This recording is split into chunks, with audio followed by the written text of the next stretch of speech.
4 ফেব্রুয়ারি বুধবার নাটোরের লালপুর উপজেলার সালামপুর হাই স্কুল মাঠে এক নির্বাচনী জনসভা অনুষ্ঠিত হয়। এতে প্রধান অতিথি হিসেবে উপস্থিত ছিলেন নাটোর 1 আসনের বিএনপি প্রার্থী ফারজানা শারমিন পুতুল।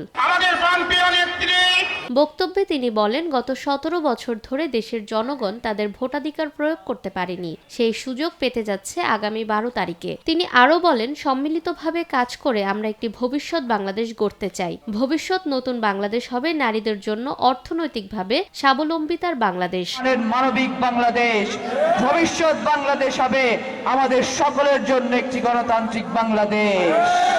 নিয়োজিত হয়েছেন,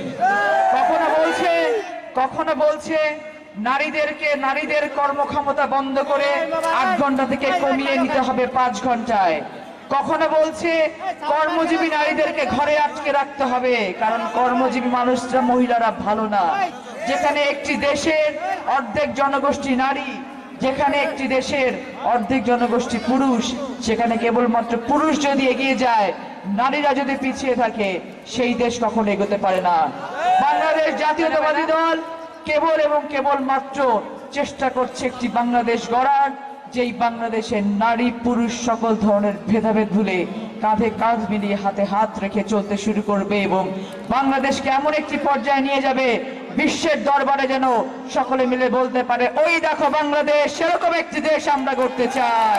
এ সময় নির্বাচনী এলাকায় 2টি পৃথক শিল্প কারখানা প্রতিষ্ঠার প্রতিশ্রুতি দিয়ে তিনি বলেন, লালপুর বাগাতিপাড়াতে 2টি বিশেষ শিল্প প্রতিষ্ঠান হবে, যার একটি শিল্প প্রতিষ্ঠান হবে নারীদের জন্য এবং আরেকটি হবে যুবক ও জেনজিদের জন্য। লালপুর বাগাতিপাড়াতে 2টো স্পেশাল শিল্প প্রতিষ্ঠান হবে। একটি শিল্প প্রতিষ্ঠান হবে কেবলমাত্র নারীদের জন্য, একটি শিল্প প্রতিষ্ঠান হবে কেবলমাত্র আমাদের যুবকদের জন্য, জেনজিদের জন্য। এ সময় লালপুর উপজেলা বিএনপির সাবেক সদস্য সচিব হারুনুর রশিদ পাপ্পু, সাবেক যুগ্ম আহ্বায়ক সিদ্দিক আলী মিষ্টু সহ স্থানীয় বিএনপি নেতাকর্মী ও বিপুল সংখ্যক সাধারণ ভোটার উপস্থিত ছিলেন। নিরপেক্ষ, সত্য প্রকাশে আপোষহীন।